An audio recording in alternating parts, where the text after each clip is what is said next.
आप सभी को कार्तिक महीने की बहुत बहुत शुभकामनाएं।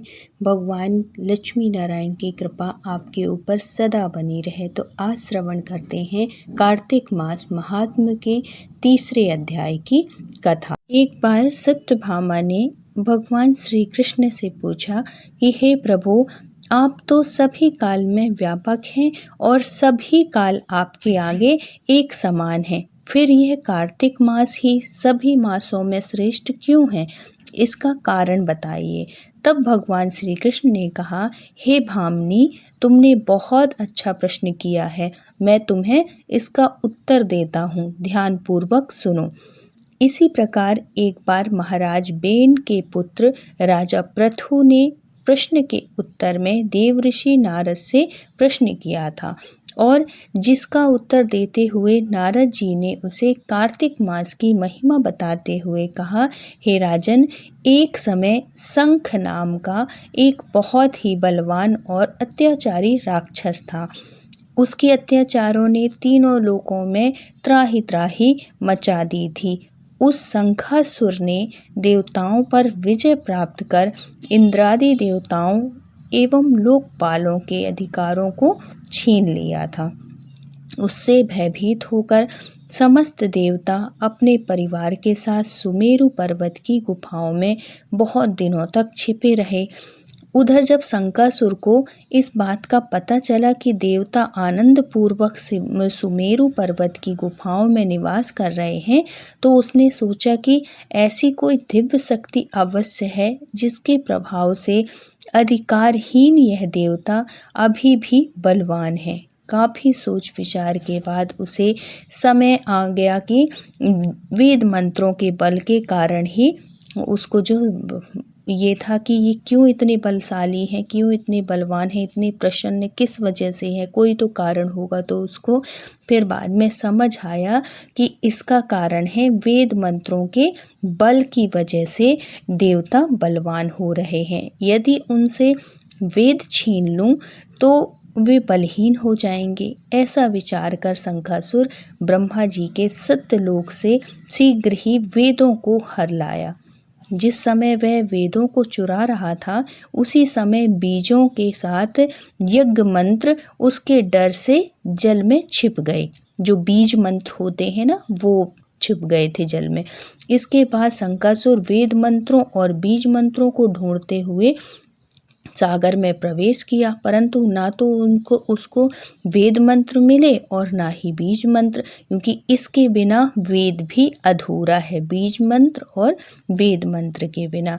जब शंकर सागर से निराश होकर वापस लौटा तो उस समय ब्रह्मा जी पूजा की सामग्री लेकर सभी देवताओं के साथ भगवान विष्णु की शरण में पहुँचे और भगवान को निद्रा से जगाने के लिए गाने बजाने लगे और धूप गंध आदि से बारंबार उनका पूजन करने लगे। धूप दीप नैवेद्य आदि अर्पित किए जाने पर भगवान की निद्रा टूटी और वह देवताओं सहित ब्रह्मा जी को अपना पूजन करते हुए देखकर बहुत प्रसन्न हुए और कहने लगे, मैं आप लोगों के इस कीर्तन से बहुत प्रसन्न हूँ। आप अपना अभीष्ट वरदान मांगिए, मैं अवश्य आपको वरदान प्रदान करूँगा।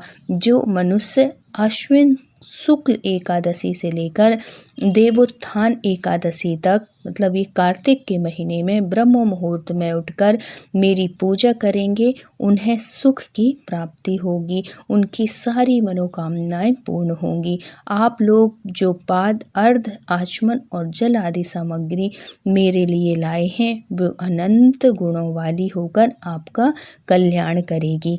शंखासुर द्वारा हरे गए संपूर्ण वेद जल में स्थित हैं और मैं उस राक्षस का वध करके उन वेदों को अभी ला देता हूँ। आज से मंत्र बीज और वेदों सहित मैं प्रतिवर्ष कार्तिक मास में जल में विश्राम किया करूँगा। इसके बाद भगवान विष्णु कहने लगे कि अब मैं मत्स्य का रूप धारण करके जल में जाता हूँ।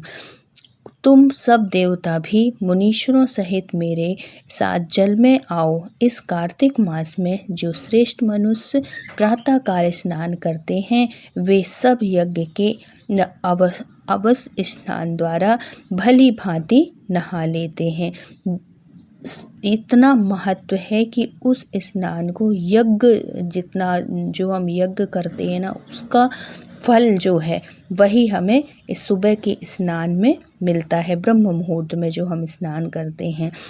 हे देवेंद्र, कार्तिक मास में व्रत करने वाले को सब प्रकार से धन, पुत्र पुत्री आदि देते रहना और उनकी सभी आपत्तियों से रक्षा करना।